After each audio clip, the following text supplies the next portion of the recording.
आता कोणच्या कोणच्या किती कसं कसं काय काय नाही. आता तुम्ही आला सहज फिरत आलात महाराज इथं. आपण यश व्यसनो हे माझा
सांगतात जे जगद्गुरु शंकराचार्य सांगतात दुर्लभम त्रयमय वैतत.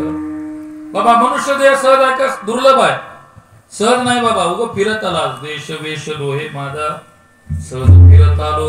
आता फिरत आलेल्या माणसाला मनासारखं काही करता येईल का? उग दिलं ते गप खाऊ लागेल.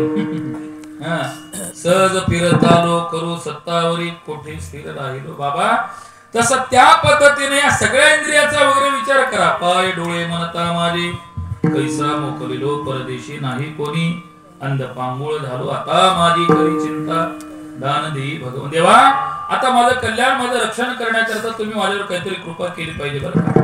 तसं या देहाचं चिंतन पाहत असताना तुम्ही आम्ही जे आलात बाबा. आता मला सांगा तुम्ही या भासवडी क्षेत्रात जन्माला आला, पुढच्या जन्मी येणार आहात इथंच आहे काही? द्या बाबा तसं लिहून बॉन्ड पेपरवर मला. तसं असलं तर राहू तुमची सेवा करत आपण. सांगता येईल का? नाही बाबा. ना तुकोबारा सांगतात जसं दोन ओंडके जसं महाराज होती खल्लाळी म्हणल्यासारखं जे दोन ओंडके जसं पाण्याच्या प्रवाहामध्ये इकडून एक येणारा तिकडून एक येणारा जसा ओंडका पाण्याच्या प्रवाहामध्ये भेटतो. आता भेटल्यानंतर महाराज असं जर समजा मोठी नदी दोन नद्याचा संगम जर असला, तिकडून एक येणारी नदी इकडून एक नदी येणारी, ते दोघही महाराज भले इथून निघाले त्या लिंडी नदीपासून, पण पुढे संगमाला गेले. आता संगमाला गेल्यानंतर महाराज आता दोघाला वाटलं आता ही दोस्ती तोडायची नाही. दोघाला वाटलं आता तू आधी मी सोडायचं नाही बरं का. पण पुन्हा महापूर आला. तिथं भेटल्याबरोबर महाराज आदळती खल्लाळी पाण्यावर पूर आल्याबरोबर ती पत्नी सहोदर